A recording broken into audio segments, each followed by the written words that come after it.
Good afternoon, my conscious co-creators. Welcome to another edition of the Conscious Consultant Hour, Awakening Humanity.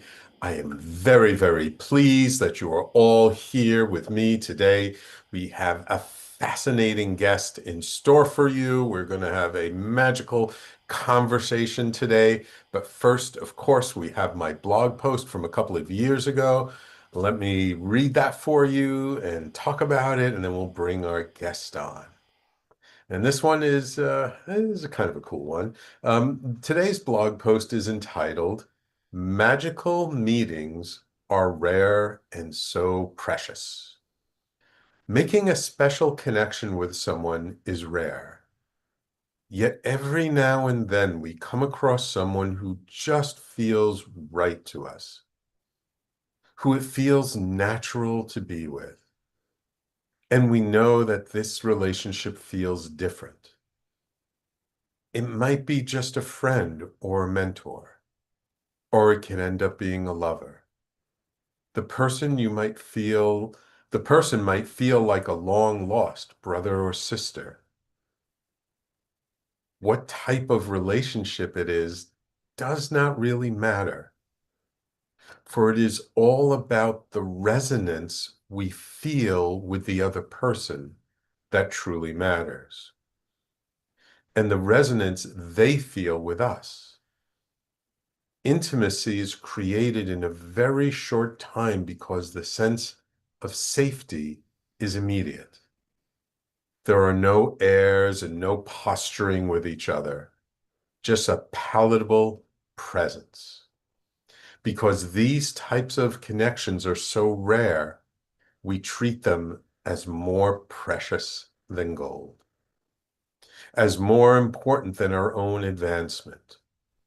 We look to support them in any way we can, and they look to do the same, not out of obligation or a sense of responsibility. The action comes from our heart and from a pure place inside us.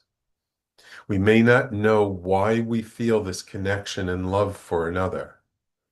Some say that we could have known this person in another life, or that there is some ancient history in their bloodline. No one really knows. All we know for certain is that the experience is of it because it is so out of normal life. These meetings are magical and precious beyond measure, and we always try to treat them that way. The funny thing is, we can have that kind of connection at any moment when we are truly ready for it. They can come to us when we least expect it or most in need of it. Or perhaps they show up in our lives at the most random of times. When it happens is not as important as just recognizing that it happened, that there is someone special in front of us, and listen to our heart's message, even if on the outside the appearance is not what we would normally pay attention to. For there's real magic in the world. We just have to keep our eyes open to it. Have you had a magical connection with someone lately?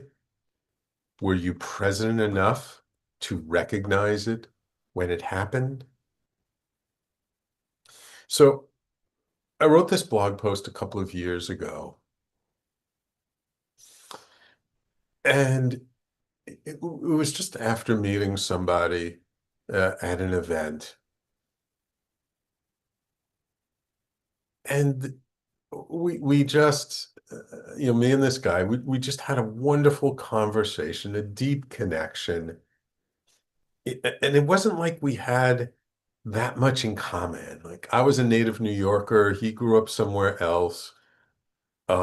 We had very different life paths, but we just felt the same way about so many things. And it was really just that moment of connection and that moment of realization was very precious for me. And it really felt like this is a soul brother to me. And I was present to it in the moment. I was really enjoying it. I believe they were too. Um, and the funny thing was, like, I don't even think we're still in touch. I mean, I know we met and we were connected for a little while, but it's actually keeping the relationship going wasn't nearly as important as just that initial experience, as the feeling that just came with that connection. And it really just kind of struck me at the time. And that it reminded me of other times in my life where, especially when I was younger, I'd meet somebody and we'd joke around like we had known each other our whole lives and we had just met. And just remembering those precious moments, at the time, especially when you're younger, you don't always appreciate it. You're not always as present to how valuable those little magical moments are. But as you get older, they start to mean more to you. And yeah, and so it was my inspiration for writing this blog post because it's one of those like little things in life that add so much flavor to the world and to the world we live in. But how often do we not recognize it? How often do we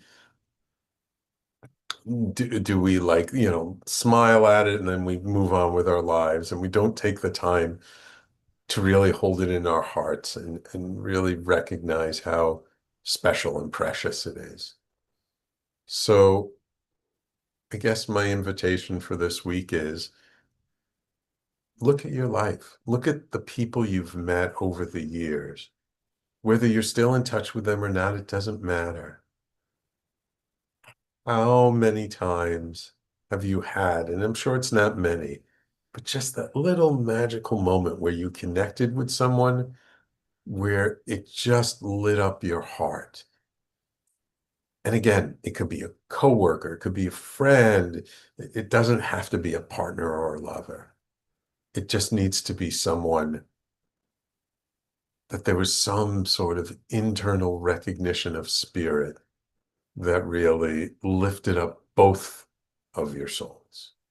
So that's my blog post for this week. The title is Magical Meetings Are Rare and So Precious. And of course, you can find my blog on my personally branded website, theconsciousconsultant.com. And of course, on the radio station's website as well at talkradio.nyc/blog. And if you like my blog post, I have a whole book of really good ones called Everyday Awakening. So don't forget to check those out. All right. Now, it is my pleasure to welcome to the show David Pantano, historian, researcher, and a leading voice in exploring the depths of Western esoteric traditions, particularly the Italian Hermetic lineage. Based in Toronto, David has devoted his life to uncovering and translating rare teachings that bridge ancient wisdom and modern consciousness, offering a path that is both scholarly and deeply experiential. In David shares his insights from his extensive body of work, including his two of his latest books we're going to talk about, Alchemical Hermeticism, The Secret Teachings of Marco Daffi, thank you, and on initiation, and The Hermetic Book of the Dead, Secret Rituals for Navigating the Astral Plane in the Afterlife. Nice. Thank you. Drawing from figures such as Giuliano Kremmerz and the Fraternity of Myriam. He explores how these traditions were never meant to remain abstract philosophies, but rather living systems designed to guide individuals towards direct experience of the transcendent. His work reveals a forgotten dimension of Western spirituality, one rooted in ritual, inner transformation, and the disciplined pursuit of self-realization. Welcome to the Conscious Consultant Hour, David. Thank you very much, Sam, and it's great to be here with you. That was a very inspiring opening monologue there, and I could resonate with many of the points that you brought up, and I look forward to our conversation. And over to you. Yeah, same here, David. Same here. Yeah, somehow, I just taking these blog posts in order, but somehow they always line up perfectly with whoever I happen to be talking to that day.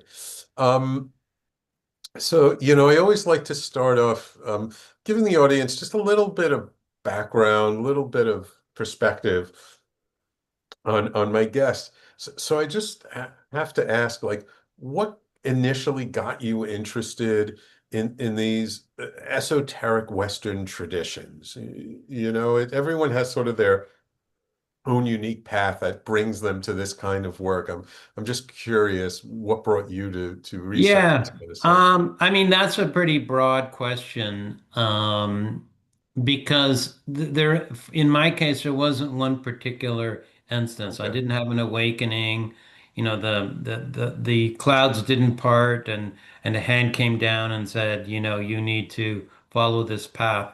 I think I just by as long as I can remember in terms of my own self-awareness, I was just very curious, highly curious of the mysterious component to life. So not just what the inputs from our five senses, but from our inner senses as well. So I've got recollections when I was a youth, preschool, that of my awareness of my thinking of what's trying to understand the phenomena that's before me in broader terms than what those inputs, those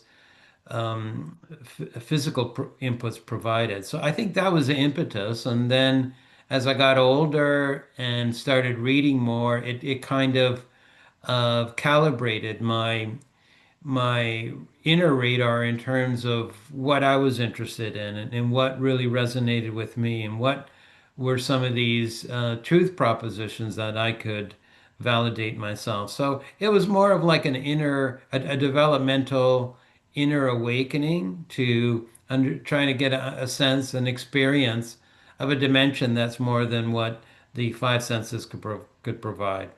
I Mm, know that's kind of broad and general, but it's really difficult in a format like this to pinpoint any one yeah, component that really triggered my quest in this field. And I do look at it as a quest. I yeah. do look at as in my case, as a seeker, Hmm. as an argonaut of light, and Hmm. specifically of inner light, Hmm. and having that understanding of knowing thyself of what you're interested in and tying it into a higher purpose than just the I me mine put directed me towards an orbit towards a tangent that I discuss in my books and that I write Yeah. about. But I think this is important for people to recognize because although many of my guests got put sort of on their quote unquote spiritual path because of a particular incident or there was one thing that moved them over, that there are a lot of people who end up sort of falling into this, I'll say, just sort of little bit step by step through a very gradual process, that it wasn't any one big thing but it just slowly but surely we kind of get drawn into it because the same as with me. It wasn't like there was any one big thing that did it. It was a lot of things. I mean, there were some big experiences over my time, but it was really more sort of a gradual one thing led to another, led to another, led to another, led to another. And to me, that's sort of a very organic way that a lot of Yeah. people come to this kind of stuff. Um, Yeah, it's a nice way of putting it. And as I mentioned earlier, so that was sort of the initial spark, the impetus. And as I matured into my teens and started reading, there were certain currents of knowledge or of a tradition that I gravitated towards, Hmm. where there were affinities. And that's specifically in this Italian Hermetic tradition that really took root with the rediscovery of the Hermetic text, the Corpus Hermeticum, in the mid 1400s. And it was translated into Latin by a Florentine scholar named Marsilio Ficino. And Oh, those books there, I happened were available at my local library. And when I was reading to them, I connected to them, and it gave me an opportunity to articulate some of these concepts that at that stage of my life I wasn't fully available to articulate because I didn't mhm, have that knowledge and didn't have those life experiences, but which resonated me at a deeper level. mhm, And sort of that was sort of like the first awakening that there's these feelings or these intuitions, these experiences that you have of your inner conscious, mhm, that they can be articulated into a doctrine, into a philosophy that makes sense, and yeah. that is open for a seeker to validate or not. And I'm Mm, not the type of person. I come with as a Westerner, I come with a very skeptical basis to myself. I don't drink. I don't swallow everything that's presented in front of me. yeah.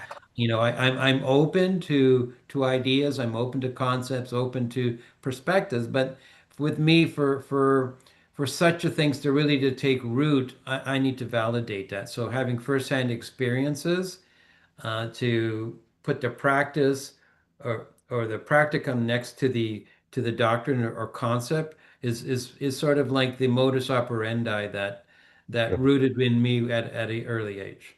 Wonderful. Wonderful. Um, I always like to be clear for our audience because I have a very broad, wide audience. So for those people who maybe heard the term but don't really understand what it means, what is Hermeticism? Well, Hermeticism is it's a theosophy in the sense that it's a philosophy, it's a practice, it's a somewhat of a religion in the doctrinal sense of religious mean religious legio means to tie, so it's to Mm, tie yourself. It's a in the book that I write about alchemical hermeticism, it's a gnosis. It's a path towards experience a transcendent state, an altered state of consciousness than one that you wouldn't be able to experience otherwise. So there are a set of practices, there are a set of formulating the mind, or what you call forma mentis, is to calibrate the mind to be able to pick up these subtle energies mm, and that set off a series of experiences that you wouldn't be able to experience otherwise in a normal Euclidean sense of the world that is, of three dimensions mm. or of a linear experience of life, put it that And way. I mean, you mentioned these texts from the 1400s. How old is this concept of Hermeticism? Well, historical documentation traces it back to Alexandria in I guess, the post-Pharaonic time of Egypt. So we're Mhm, talking about um, first to the 5th century CE or mm, AD, if that's what you want. mm. Um, the oral tradition goes back even further than that. So Ah, there are a number of the central texts are about 18 books that have been recovered so far of the Corpus Hermeticum that talk about a revelation between a divinity or a metaphysical entity called Hermes Trismegistus, That's majestic. that the ancient Egyptians called Thoth, the Mhm. Greco-Romans called Hermes or Mercury. And these books actually talk about that experience about that's basically a series of dialogues, at least in the first few books, where an individual seeker comes to real have an experience like we talked about, like you at the Mhm. beginning of our conversation, where Mhm. certain aspects of truth that he wouldn't know otherwise are discussed with this entity in a transcendent state. So it's very much a philosophy. It's a revelation. It's a series of practices to be able to systematically achieve these types of states of gnosis. It's Mhm. not so much a religion in the sense that there are hierarchies and so forth. It's a theosophy because it talks about the divine being that plane of being that transcends the three dimensions that we experience in our ordinary senses. Gotcha. Gotcha. Now, your book, Alchemical Hermeticism, the subtext is the secret teachings of Marco Daffi on initiation. hmm So who was Marco Daffi and how did you come to find out about him? Okay, so in this Italian tradition that I talked about, that Mhm. really reawoke, because as I mentioned, that Hermeticism has its origins in Alexandria, Egypt, in the first few centuries of the Common Era. And then in the Western, with the overthrow of the Roman Empire in the West, what we call the Dark Ages, those texts were lost.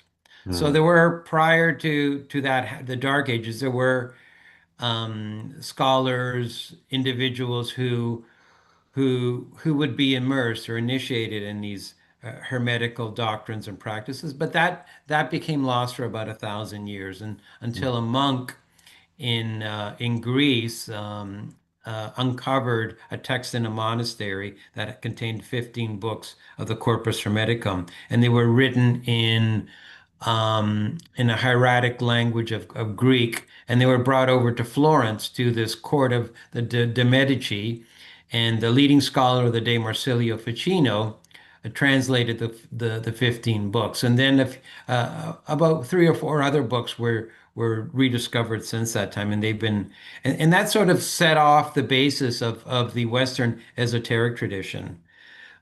Was that the translation of the Corpus Hermeticum in Florence, and a number of scholars and ecclesiastics came to immerse themselves in his book because of the lost wisdom that was contained within them.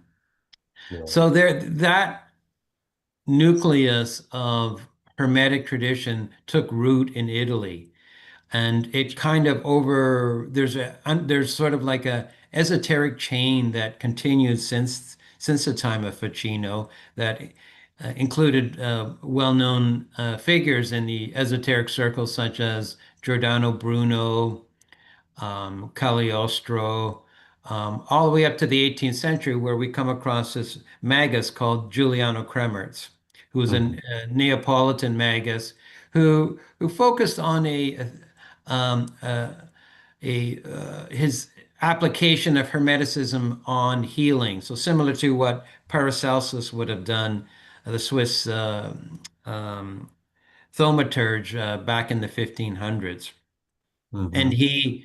Kremers, founded this school called the Fraternity of Myriam to be able for individuals to enter into this school to get the basic practices of Hermeticism and to apply it for healing, for their own healing of themselves and for others who ask for help because of traditional medicine wasn't sufficiently healing them.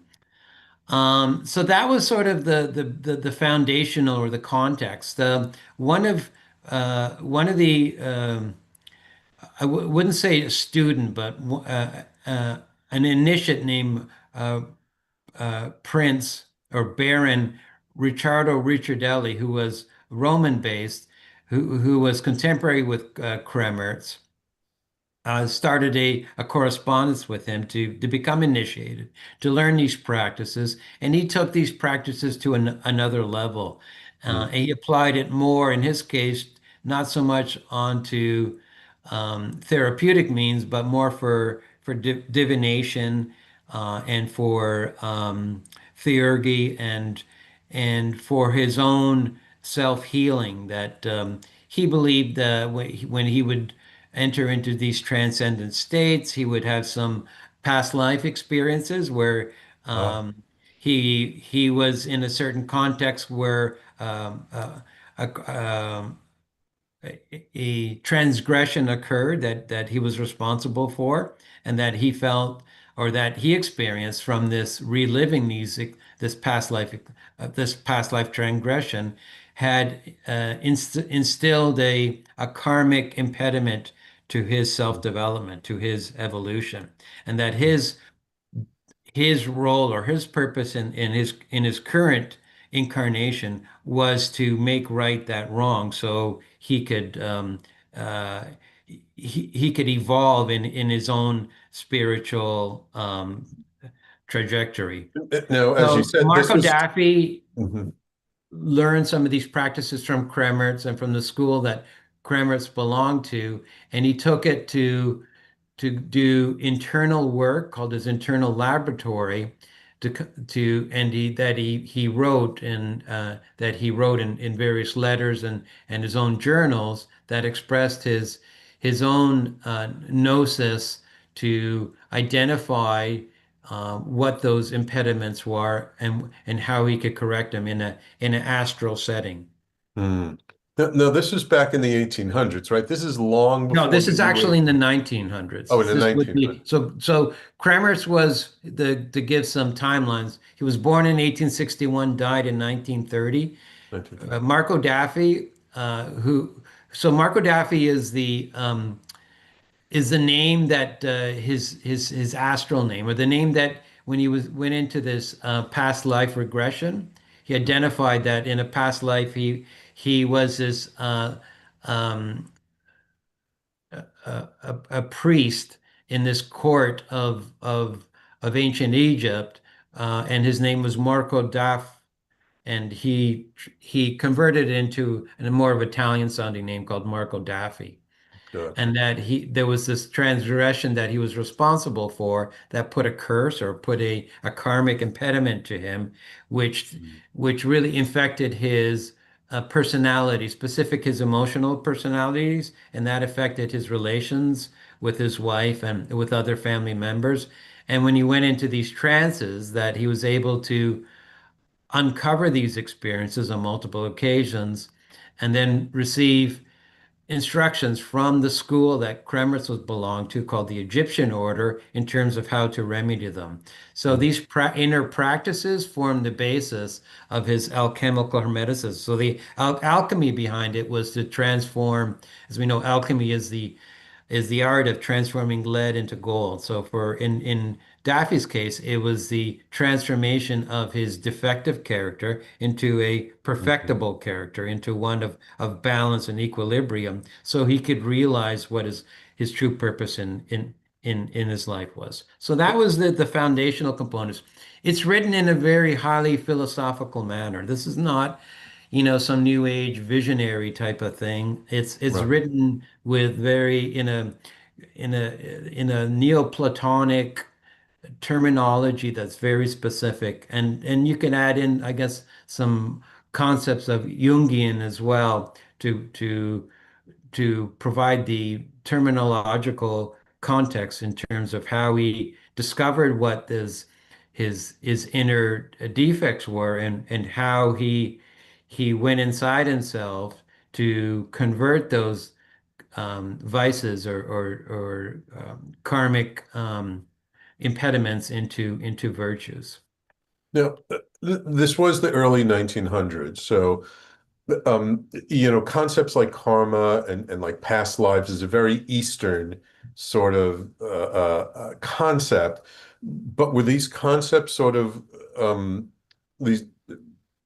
preserved through ancient times through these Hermetic texts, or did Daffi have or Kremmerz have some exposure to Eastern stuff, so they were Yeah, able to frame that things? great question, Sam. So one of the features of this tradition of the Miriam that Kremmerz and to a lesser extent Daffy was associated was their bringing up to date the terminology. So filtering the technology of old, outdated terms with some of the newer ones. Hmm. So in the world of ancient Hermeticism, karma wasn't a concept that was used. It was fatum, the fate of your soul, the weight of your Ah, soul. But because um, Kremers wrote at the turn of the century.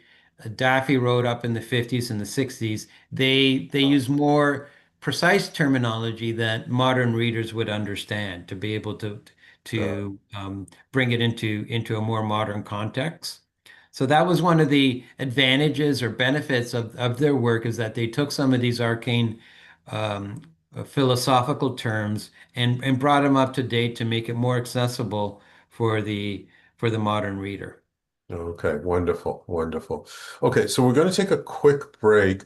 When we come back, I just want to ask you a couple of questions around when you talk about them putting themselves into a trance state, like what's involved with that, just to give us Great. a little taste of it. And then I'd like to really talk about the Hermetic Book of the Dead. All right? Okay, for sure.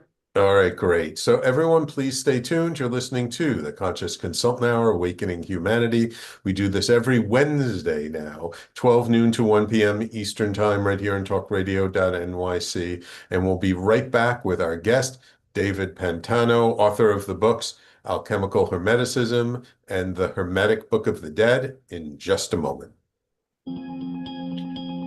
Are you a spiritual seeker? Are you interested in expanded states of reality? I'm Sam Leibowitz, your conscious consultant.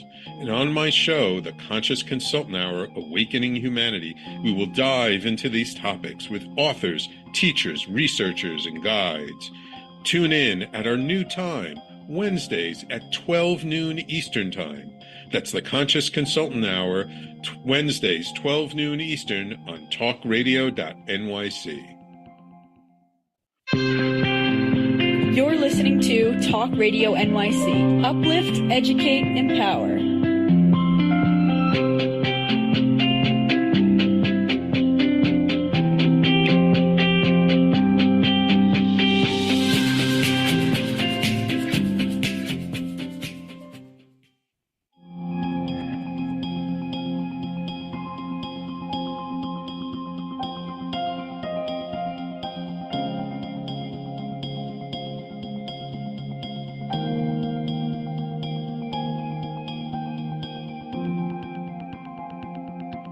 And welcome back to the Conscious Consultant Hour, Awakening Humanity.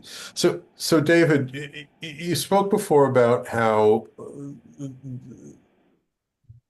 people like Kremitz and Daffy that for them to really, I guess, understand themselves or to work through sort of some spiritual challenges, they would put themselves into sort of an altered state. So how would they do that? What kinds of practices would they use to help them to sort of access a different level of understanding?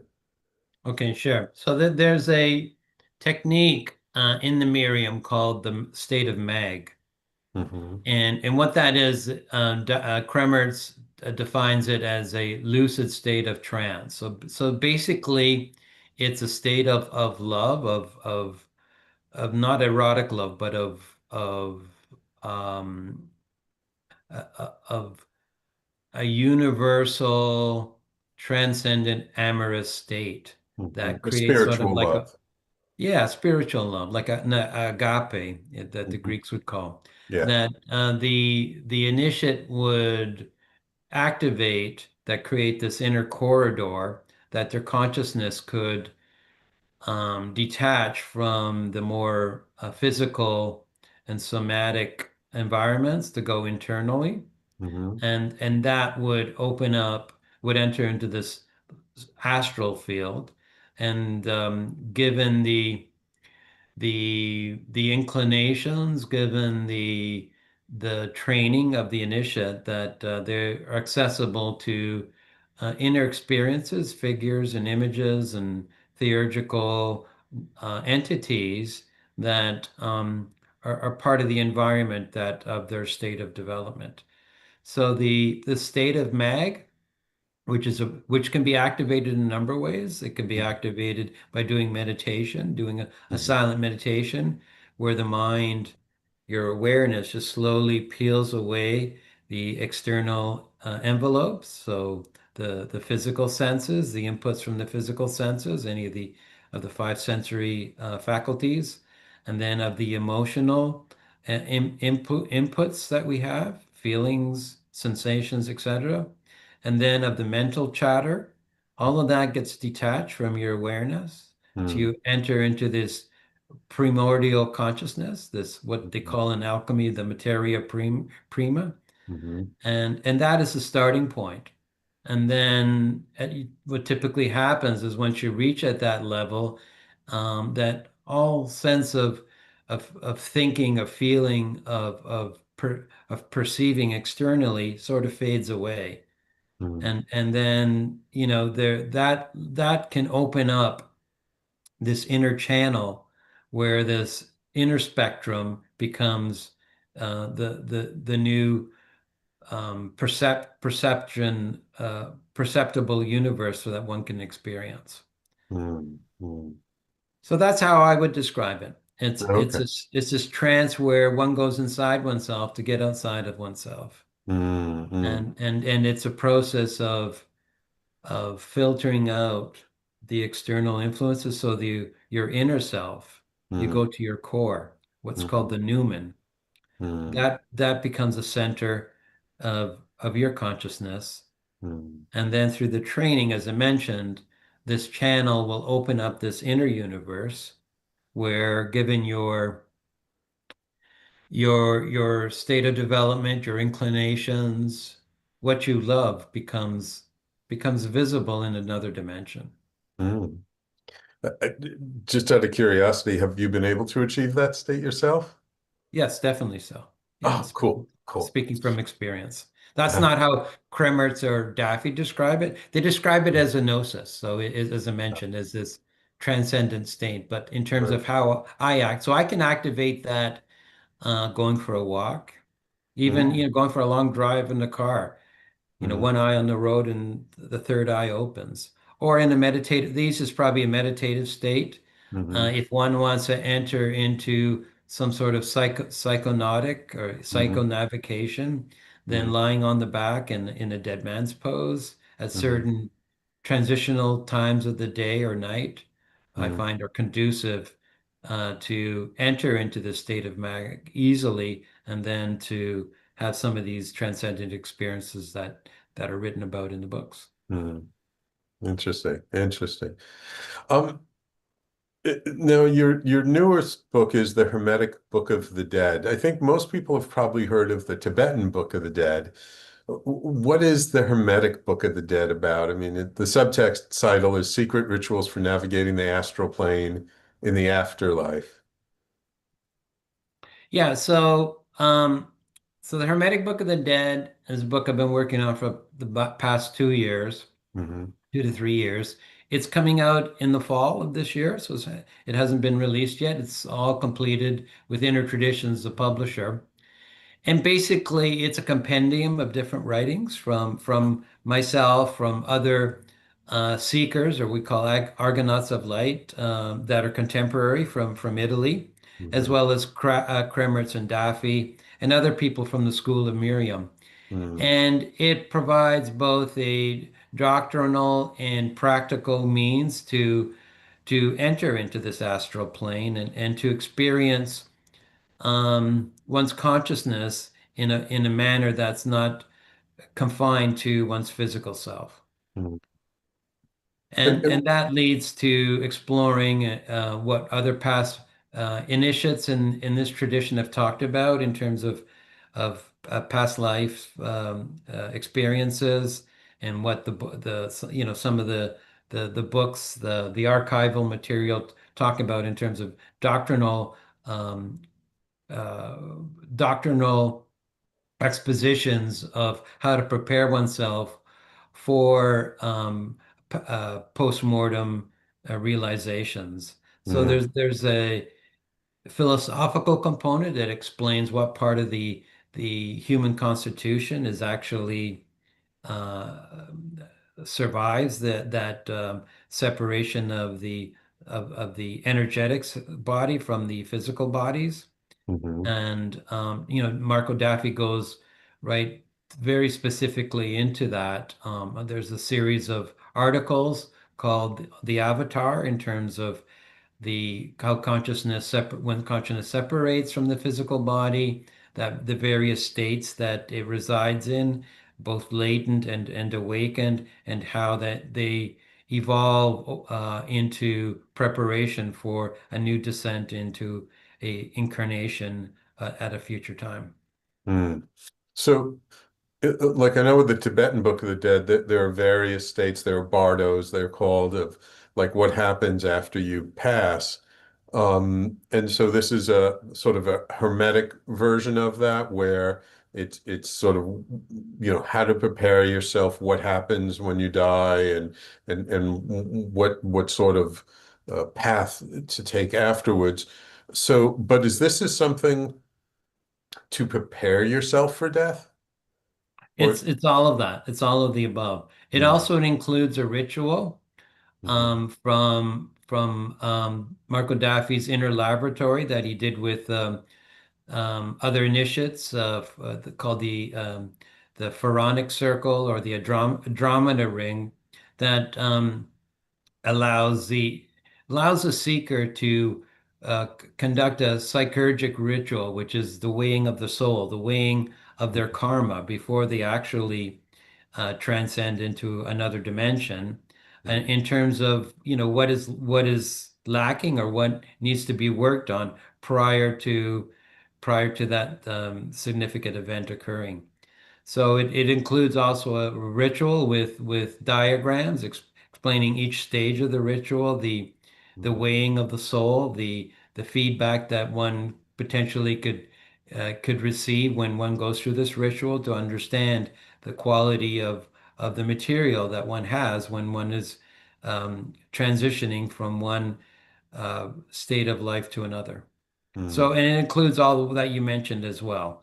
It's a very expansive book. So it's not just on one component of the Book of the Dead. It really covers a very vast, expansive doctrinal and practical exposition of these Hermetic practices mhm. related to the postmortem experiences. So you've been researching all this stuff for decades, right? I mean, Yeah. since I'm new. I'm curious, how has this research and your experiences and what you've learned and what you've applied, how has it shifted your life? Would you say, how is your life different from before you did all of this research? Um, Sam, I don't really believe it's that different. I don't think I've Okay. changed that much. I'm just more knowledgeable.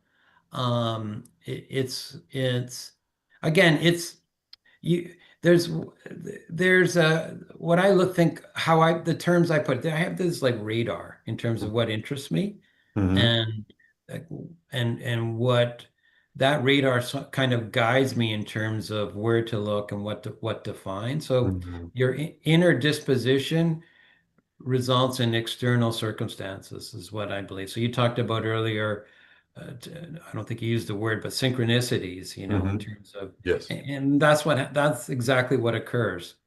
As that, you've heard the saying, the master comes, the master arrives or comes when the disciple is ready. It's the same Right. thing. The teachings come when you're ready to be open to them, to understand them, to make use of them, to make value of it. So I don't really,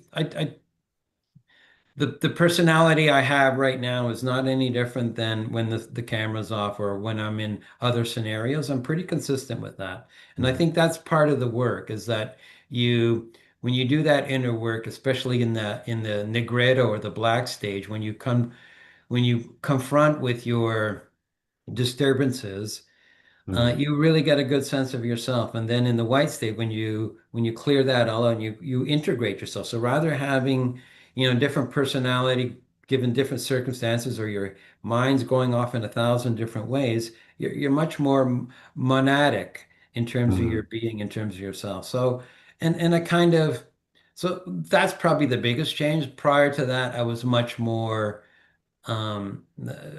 not as my sense of self wasn't as uniform and consistent as it is now. mm, But mm, in terms of my curiosity, in terms of what interests me, that really has been pretty consistent. mm, mm. And what do you hope readers get from these books? What do you hope someone takes away? What are you looking to? Are you looking to inspire them? Are you looking for people to change their lives? Or is it really just a philosophical exploration?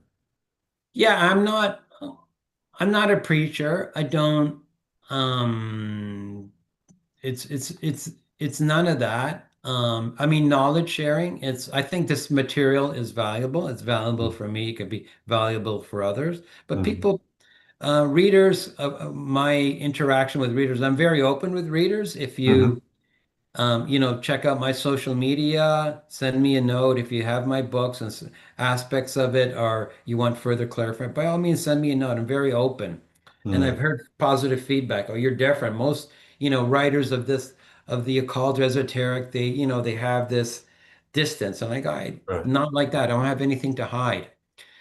So readers come to my books on different reasons. Some for curiosity, some for philosophical validation, some for, they are looking for a new path, something that works, Mm. something that can be validated and on a personal level, and not just accepted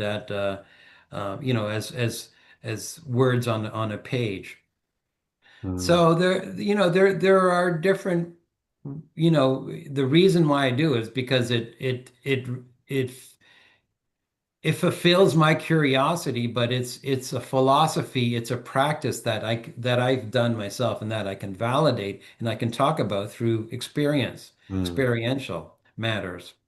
And it's a safe one. I mean, it's safe in terms of you in terms of the individual who wants to explore this path in terms of being integral to themselves, is listening to their conscience, is not, as what Dylan wrote about,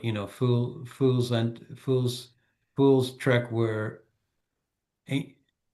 fools trek where angels fail to tread. Yeah, theater tread. Yeah. That which is I think is a very valid point. There are aspects that people get addicted to theurgy and so forth. They want to have all these mystical experiences and so forth.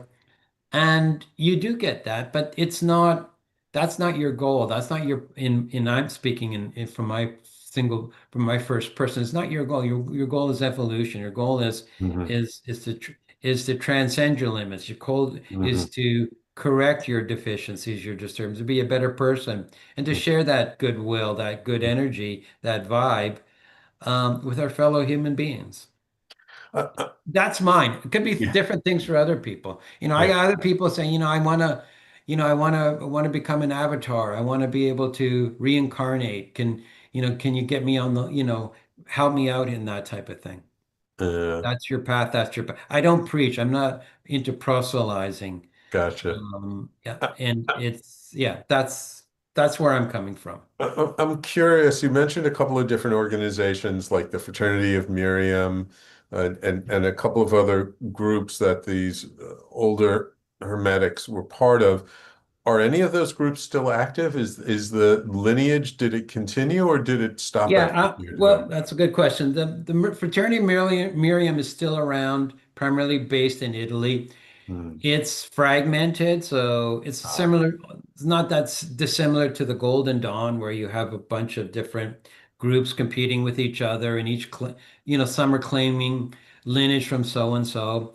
It, mm, it really functionally ended with the death of Kremmerz, ah, or yeah, and you know, in the sense that the Hermetic change. So what the Miriam was um, uh, a series or a number of individuals who formed a hermetic chain to practice mhm, distance healing, to practice projection of this psychic energy. Once they get mhm, into that state of mag and they mhm, perform certain rituals, that they were able to collect that energy from the various members and mhm, project it to a centricum that would um, transfer it to individuals who had requested healing, requested or mhm, depressed, requested some sort of assistance. mhm, In a nutshell, that was the concept that Kremers had in mind when he founded this Hermetic brotherhood called the Fraternity of Myriam in mhm, the late 1890s. mhm, And mhm, there were a number of disturbances and egos came into play and fractions and so forth. Not uncommon that you read, but the material itself, the practices, the doctrines transcend that. mhm. So, and that's what I've tried to bring to the public, because I think they're very worthwhile. They're very unique. It's not, a bunch of pieces that are taken from various different currents, like Blavatsky or Theosophy or from the Golden Dawn. It was its own unique blend of Hermeticism that was practiced and configured over centuries that have come down and that I've tried to bring to the English speaking world because it could be of value for those who are looking for a path, who are looking for understanding, or looking for a systematic way to explore some of that spiritual dimension that they Mhm. may not being successful otherwise, or that another way to be able to channel some of um, these inner paths that may be valuable to individual seekers. Just the fact that your books are getting published to me is in these times, in modern times, is kind of amazing. Would you say there's a renaissance happening of interest in traditions like Hermeticism? It's funny because I think it goes in waves, Yeah. in peaks and valleys. I think those of us who are closer to our age will remember there was a magazine that was published by Jay Kinney, and Richard Smalley was the editor, called Gnosis, Oh, in gnosis. the Yeah. 80s and 90s. And that seemed to me to be a spiritual renaissance, as well as in the 60s and Mhm. 70s with the works of Castaneda and Gurdjieff and so forth. Yeah. I think in this new century, this new millennium, I think it's kind of dipped a bit. I don't think it's as Mhm. the scene is vibrant as it was in those preceding decades. Yeah. But there is, I mean, seekers you find of all times and ages. There are individuals, but I think they're more scattered and fragmented. There are these various groups, but again, there doesn't seem to be one dominant vehicle for um, communicating, articulating some of these spiritual truths. Not necessarily that needs to be the best way of doing it, but it seems to be a very much an open market, a market that's sort of a little bit below the radar, that Hmm. doesn't freak people out, but Hmm. enough around that those who are seriously interested in exploring spiritual paths can find a tradition or can find a mentor that can help them to answer some of the questions that they have about spiritual growth and spiritual knowledge. Hmm. Hmm. It, if someone's new to this and they want to start reading and exploring, which book would you recommend they start with? I have a few books. My first book called with by Manticore Press called The Magic Door. It Hmm. covers this whole Italic Hermetic tradition from ancient Roman times right up to the modern day of Kremmerz and Daffi and so on. That would be, and it's a it cover that's a very much a general starting point. Okay. In terms of understanding the Fraternity of Myriam and a biography of Kremmerz, my book called The Hermetic Physician, Hmm. the teachings and practices of Giuliano Kremmerz is a good one. If they want to explore a much more in-depth technical approach to gnosis, to spiritual practice, then Alchemical Hermeticism would be a great book. Hmm. Those who are much more mature and want to know what were the actual rituals used in the Miriam, this book here called The Magic of Giuliano Kremmerz, that was Hmm. just published a month ago. Hmm. And then for really the hardcore, people again want to understand about atavistic resurgence, about avataric returns. Then the book that's coming out in the fall, the Hermetic Book of the Dead, would be a good choice. So there's a wide spread between those who are new, those who are in the middle in terms of their knowledge and understanding, and those who are much more advanced seekers that want to know, how to what are some of their practices for astral traveling and preparing for major turns in their development and evolution. Well, as I get older, I definitely am getting more interested in that end of And, things, and again, it's not preachy, it's Yeah, not religious, it's written in a very much philosophical manner. It has also experiences in there yeah. from myself and various colleagues. Oh, wonderful. So it's a book for everyone. There's a book and then there's information for everyone based on what their needs and what they're looking for. Wonderful. Wonderful. Well, David, thank you so much for taking the time out of your day for coming on my show.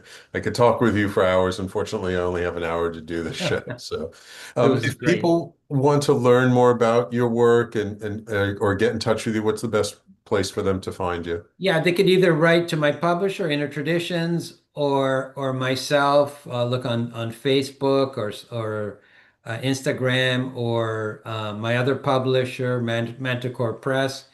Hmm. It's probably easiest way just on Messenger, Hmm. send me a note, and yeah, I'd be happy to start a conversation. Wonderful. Wonderful. Well, David, thank you so much. Take care. I really appreciate your Great. time Thanks, and I Sam. Thanks for appreciate your having me. work. I look forward to reading your books. Great. Thank you. And of course, thank you, my loyal listeners, for tuning in each week. Without you, there is no show. And don't forget, if you did miss any part of today's show, you can always catch the replay on talkradio.nyc or all over your favorite podcasting platforms, Apple, Spotify, Pandora, iHeartRadio.